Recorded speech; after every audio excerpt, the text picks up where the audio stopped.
Welcome to Kinky Knots Cafe's Proactive is the Way. Proactive is the Way is a podcast brought to you by two sisters who dove into the health and wellness industry, one plan and the other by fate. We have joined forces to bring to you authentic conversations about our personal experiences as it relates to managing our health, working within the industry, and taking our combined knowledge to share with you some pearls of wisdom that you can take with you to live the best version of you. Over the next year, we will host 2 episodes a month. And each month, we will focus on a topic that is designed to increase an awareness of tools and resources to enhance an aspect of your mind, body, and spirit. 2 weeks ago, we covered mind mapping. I provided an overview of the technique and the benefits and shared during that week how I was using the technique for an exam that I had coming up. Then, last Thursday, I highlighted Shang Huang and his tutorial on how he mind maps life decisions. If you missed any of the resources we've provided over the past couple of weeks, please make sure to watch the last podcast on mind mapping and connect with us on Facebook or Instagram at Kinky Knots Cafe. Today, we are going to discuss our overall thoughts as it relates to the book in which we featured and the technique. The book that we featured and can also be found on the Proactive is the Way approved book list, or Kinky Knots Cafe's approved book list, was Mind Mapping by Kam Knight. Tiffany, what were your overall thoughts about the book?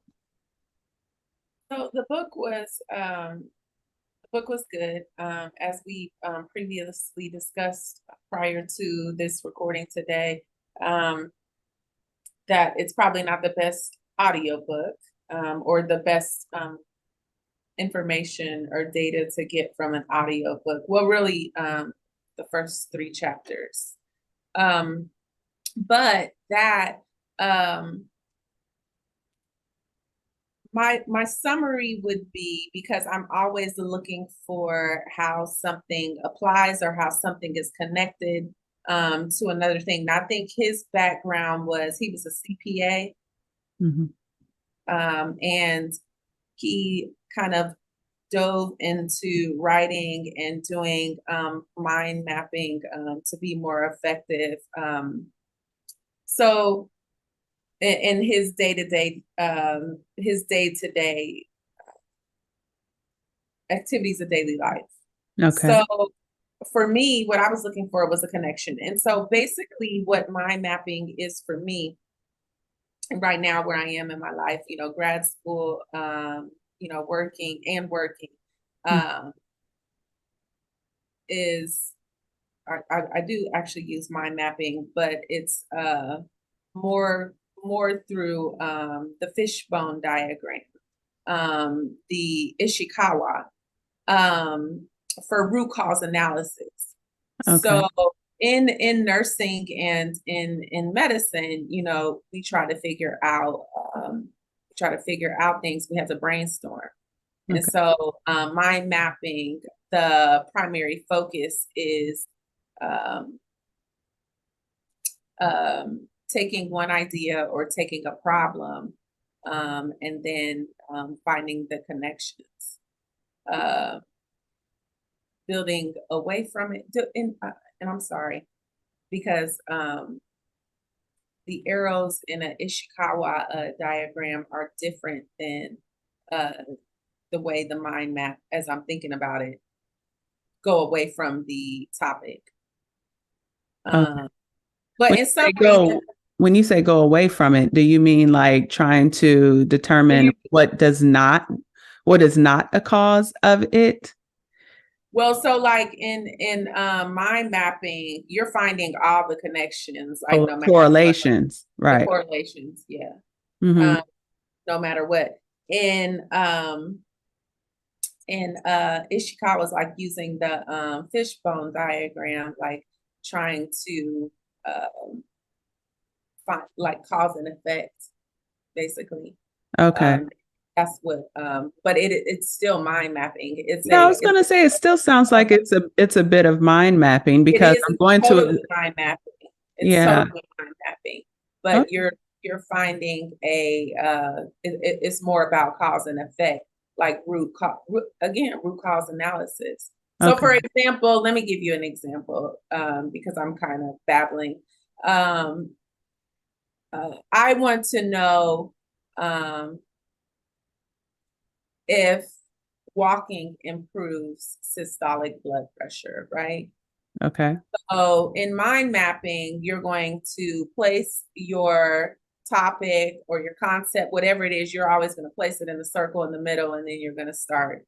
So your hypothesis is going to go in the center. Right. Okay. For cause and effect, root cause analysis, like type mind mapping in nursing, you make a fish. So the fish head is on this end.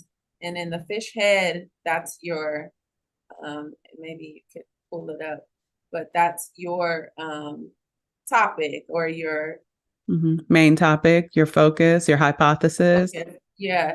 And then you make a fish body. Okay. And normally there's 4 categories. Mm-hmm. So in mind mapping, you don't necessarily do categories. It can be You can categorize. you can categorize, but it seemed like it was a little bit more broad Mm-hmm. with the type of mind mapping that I'm doing with school and with work is a little bit more focused. Okay. And honestly, Narrow, mind narrow, mapping not focused, narrow. narrowed it down. Yeah, you're right, because the whole idea of mind mapping is to try and think broadly so that you can find different um Ways to approach correlation. something. Yes, Yeah, but it correlation allows to you a to particular topic. approach. Mm-hmm. Mhm. So, go ahead. I was just going to share. So it does correlate. I have not had an opportunity to study that particular technique, but it does sound pretty relevant in that regard. And mind mapping, to go back on something what you said, that you felt that where there's a difference, the reality is with mind mapping, it's very versatile. And I think when we talk about Kam's book, which is something that I really liked, is that you can use it in every facet of life. I brought up the topic because, of course, we were reviewing Designing Your Life earlier this year, which is how we got to mind mapping, actually, and why I brought this back up a little bit later in the year, because I wanted folks to know when we started talking about Odyssey plans, how to leverage mind mapping to develop those Odyssey plans. And so mind mapping, it can be used for designing your life, right? It can also be used for something as trivial as grocery shopping. So you really can make it your own. And so to go back to the question that I had asked, and I just wanted to make sure that I addressed my piece on it as well, is that I really did like the book. The reality is that within, especially Kam's book, the first 3 chapters, and you alluded to it earlier, is really where all of the good stuff is in terms of what is mind mapping, the benefits, etc. And I highlighted all those details during 2 weeks ago during our podcast on mind mapping. So if you want to learn a little bit more about the actual process, benefits, etc., strongly encourage you to go back and take a look at that podcast. You talked already a little bit about the technique, which is a great segue. You shared how you've used it. It wasn't mind mapping. It was titled Kawi. How do you say? Cause and effect diagram. It's And called I'll bring it up. issue.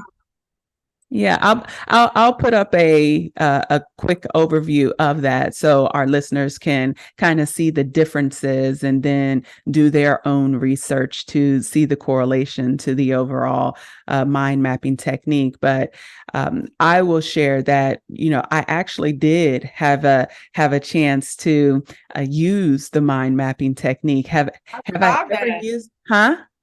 I saw that what you did with the anatomy. I thought that was great. Yeah. So I used it during or for in preparation for my test as a group fitness instructor.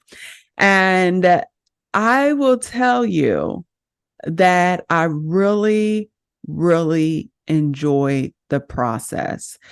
I was trying to think, had I ever used this particular technique before? And I think in business school, I remember using it for a marketing project when I was starting my MBA. And I used it then, but I did not use it in depth. It was like something we just had to do because we had talked about it. But it was not anything that where I thought about using it more broadly outside of that particular project. And so that's what I really liked about this whole technique is the fact that, oh, and I don't know why I never thought about it before, but it's very versatile. You can really use it in every facet of your life. And so, yeah, I went a bit overboard. Let me just say that I went way overboard using this technique because as I started, let me tell you something that started to happen. And I kid you not, what is it? Neurons that within my brain, I can literally feel both sides of my brain working. Like my brain was talking to me. And I think because it honed in on that technical or the left side of my brain and my right, that creativity. So my analytical side was going, my memorization, etc. And then that whole creative side of me just opened up. And it was like I became a whole new person. And I started drawing figures, right? And so, and I'll tell you, I saw that. I was like, well, you were so into art when we were younger. So I I was just, was, and it came back. It came right back like boom. I was like, wow, where did that come from? And I just started, and I will tell you, it helped me because I took the test, and I'm going to tell you there was a portion of that test where it had me review the lumbar, okay, the vertebrae. And it was asking me all these questions about the vertebrae.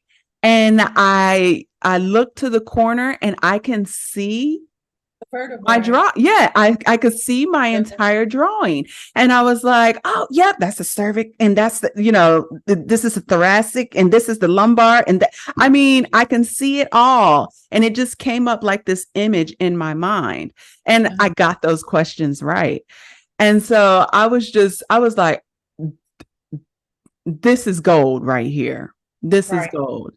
And so let's talk a little bit about don't use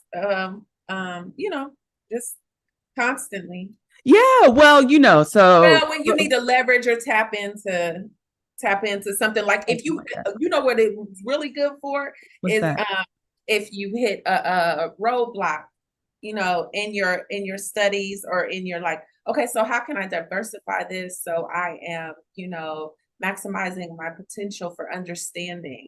So Right. you can use mind mapping. It really is. For me, it would be used because it would develop communication tools. It helps you communicate better with like groups of people. Like because you have now created diversity like within your thought and your thought process. And so then when you're sharing with, other people, you already looked at the many different ways that it could possibly occur, whatever the Yes. topic is. Absolutely. Yes. So bringing in other folks, going back to that whole idea of leveraging folks, their background, leveraging their expertise to get a different perspective and using that in a group setting. And he talks about how we can use it most effectively in a group setting as well. So not only was this book, it was a good read, but it also, you don't technically have to read the entire book, right? You can Right. actually, when you're ready to use a component, say for if you're writing or if you have group projects or if you're going, I just thought that was so funny because he had a section in there for grocery shopping. I was like, really? Really? People hate I grocery shopping. love grocery shopping. I will all day. I didn't think about ever doing a mind map around my grocery shopping, but because I have the store laid out in my head, I know what I'm doing, where I'm going, what I'm tasting. I mean, everything. So I love that. But it really spoke to me. And so I want to jump in, some pros and cons with regards to this technique. While you per se did not use this specific technique, you used an element that correlates heavily with the concept of mind mapping. Can you talk to me a little bit about where you think what are the biggest pros and what are the biggest cons that you see with this overall technique? So the con only would be the time piece that it's involved in utilizing this as a tool. And it also depends on like where you are in your life. Like, yeah, this is totally appropriate for someone who is entry level, especially like Okay. in education, or someone who is in school, but grade school or intermediate school. But or also it depends on the subject matter that you're studying as well too. So like if you're in science, tech, engineering, things like that, that may be more useful for you. But what I found is I was like, okay, I need to break this down a little bit.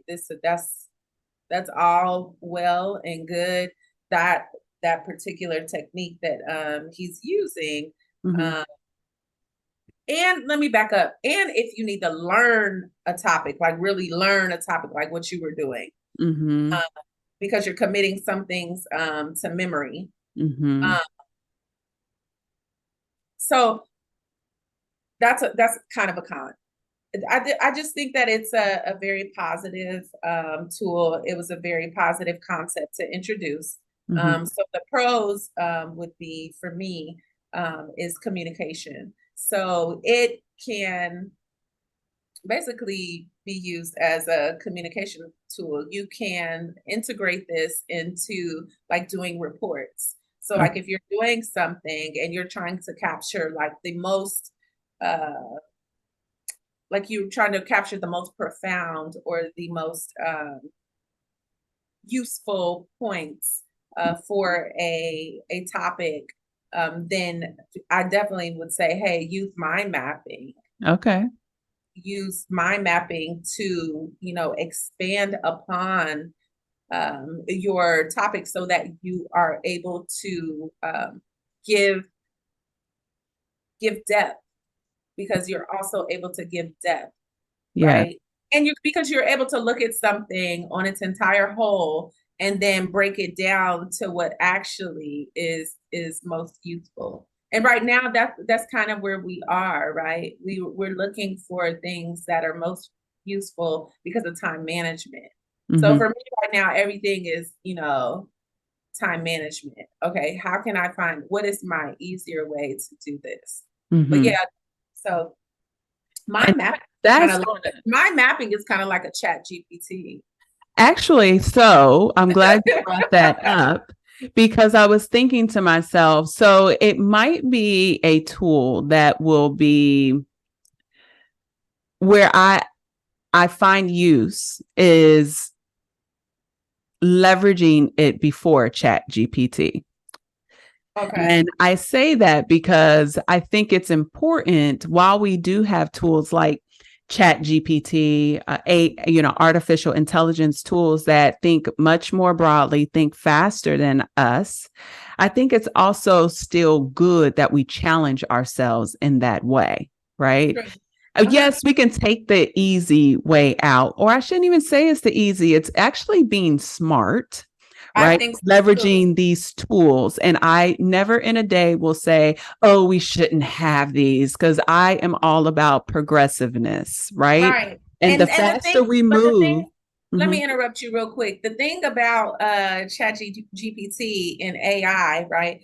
And people who are like speaking against it, especially if they have used it or even if they have not realized that it's actually been a part of your existence for a very, very long time. already. It just now has a even more formal name, and they're basically bringing it to the forefront because while they were creating it, they didn't want people to tap into it, is what I believe. But anyway, But we were tapping into it because Google, it's interesting. Google was an element of that. And I'm sure they used a lot of data, which is probably why you saw it always in the news about data breach. And are they using this, the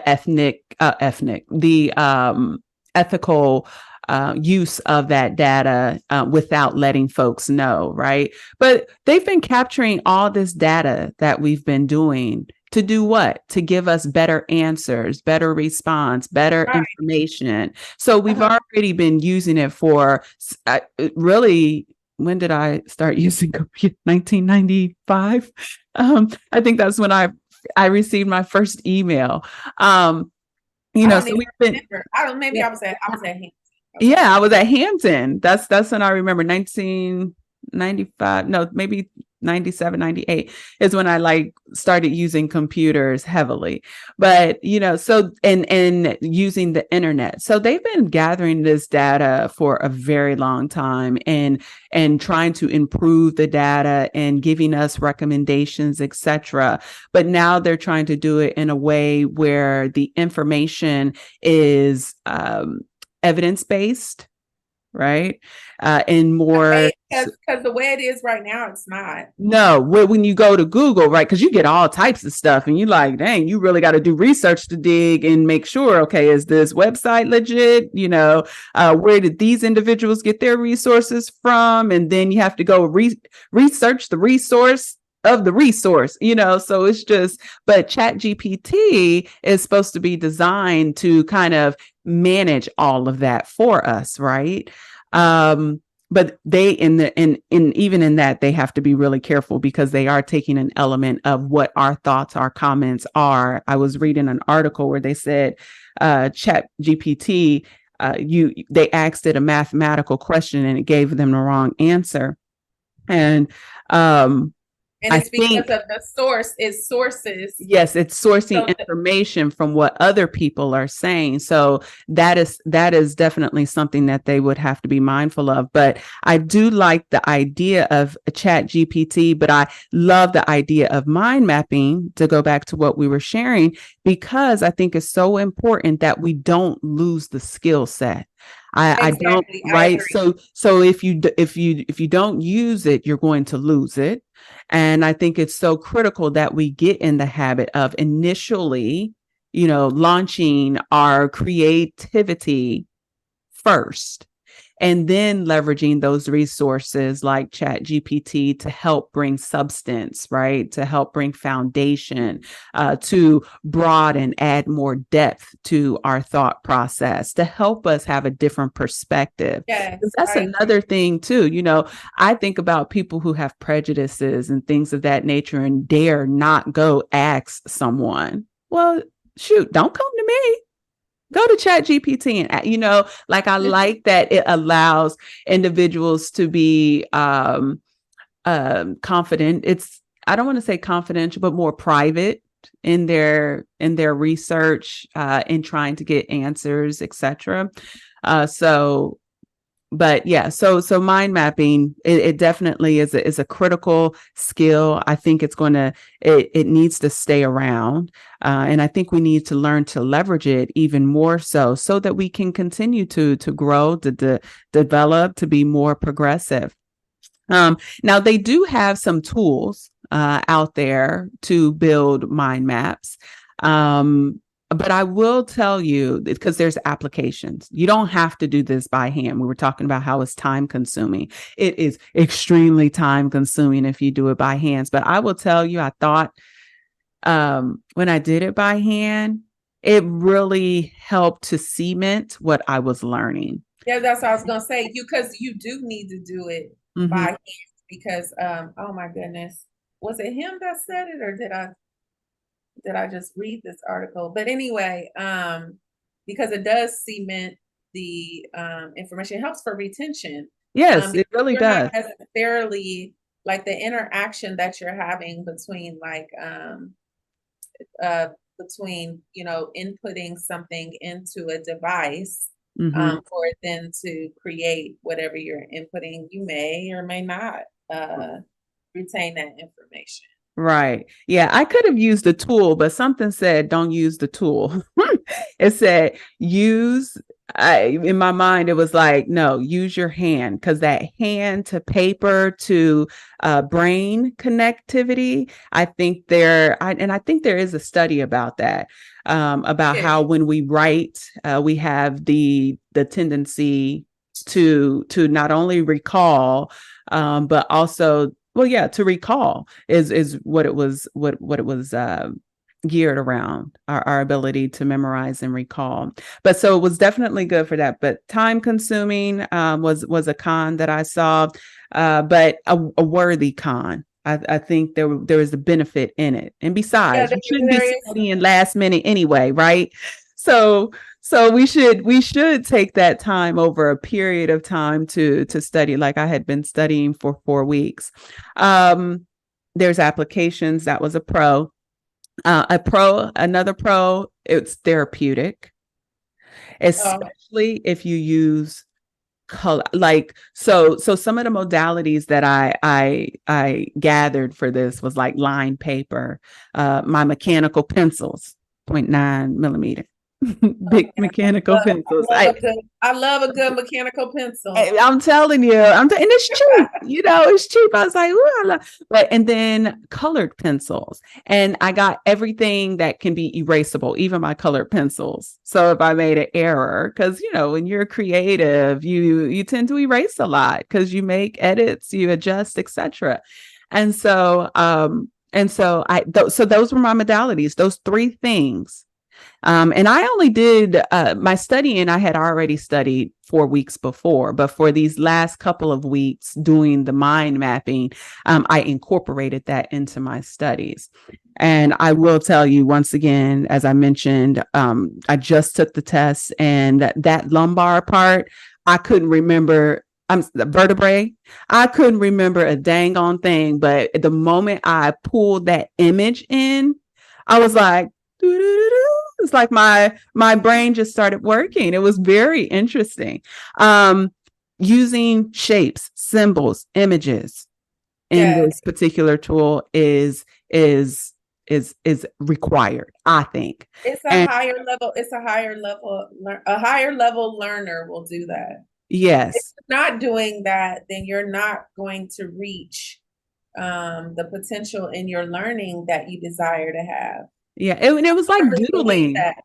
Were you ever in like, just like when we were in high school and the teacher's talking and you're like doodling next to what they're talking about, like drawing a heart, a lung, or something like that? Yeah. So I thought that's what it made me recall, was back in high school when I would doodle in my books. And I look at my kids are the same way, especially May.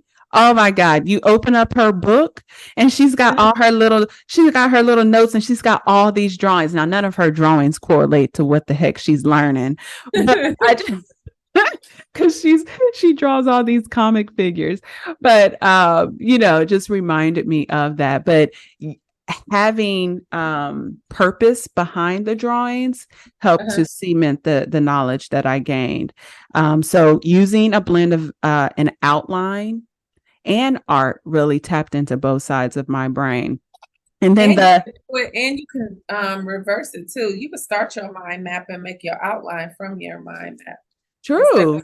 With outline. But I like the outline within the mind map, because I built an outline in the mind map, and it wasn't necessarily an outline, but under different categories, I put my notes with regards to that category. And I think that helped once again to kind of help with my ability to recall. I remember Aja, she was like, does this really work? And I was like, yeah, Aja, it works. And she was like, well, what is, oh my goodness. She said, I have my book here, you guys, because she was like, well, what is ATP? She wanted me to help her understand. I was like, and I was able to explain it to her, and she was just like, oh, okay. I was like, yeah, you should use it too. And folks, if you didn't check out the last episode, go check it out, because in there we talk and we discuss about the impact of mind mapping on children. And so there's a great clip that I shared within that particular episode. Please make sure that you go check it out.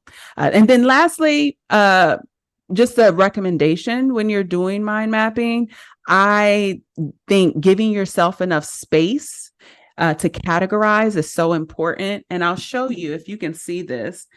Tiffany, tell me if you can see this. But I say space because, and I'm just going to show my book here, and I'll probably try and do this a little bit better.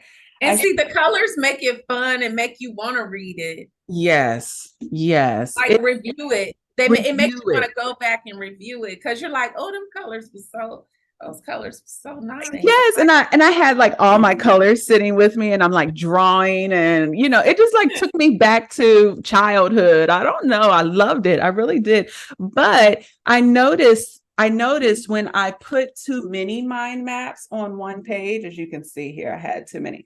It all blended together. And then I was like, well, what happens if I'm testing it. I said, well, what happens if I just put one on a page, right? And so I was like, oh, I can make it bigger. And it helped me to, when it came time to recall, I can see the images better. And so I think when you mind map, it is good. It's good to have it all in one centralized location, but at the same time, if it gets too congested, I think it's going to negatively impact your ability to recall, because you'll start blending things together that did not need to be blended. True. All right. So, technique when I was in school, when we used to use note cards. Yes. When we used to use index cards. Yes, I still use them. I do too. But I think the smaller that I wrote, the more I remembered. But anyway. Okay. Yeah. But anyway, go ahead. So would you recommend the book? Absolutely. I think anything that I'm going to recommend anything that we're doing. Right. Honestly, at the end of the day, because we probably would stop reading it like, I'm not reading right, it. Like, don't do something else, because we're not doing that one. No, but it's definitely a recommended read, just something to add to your arsenal of knowledge.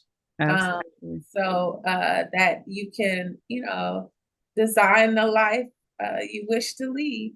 Absolutely. All right, folks. Well, that is a wrap. So before we head out, as you all know, we are lovers of music. And guess what, folks? Guess who has a song choice for us today? But what? Say that. I don't want people to go read the lyrics. I just want you to read the hook. That's you had one, because I had one today. I was like, I had time for this. I had time to research, and I was so excited. What's your song choice for today? So free your mind and the rest will follow. And I kid you not, I don't know all the lyrics to the song. I think all I know is the hook, but And I think everybody only knows the hook. But it was by oh man, I just lost the artist. Why oh, In Vogue. In Vogue. I was like, Envy? In Vogue. That's right. I remembered. All right. Yes. Yes. And it really does. Honestly, the word free, that phrase, free your mind, this technique literally opened up my mind to opened up neurons. I kid you not, new pathways. I guarantee I created new pathways within my mind. That's how good it was for me.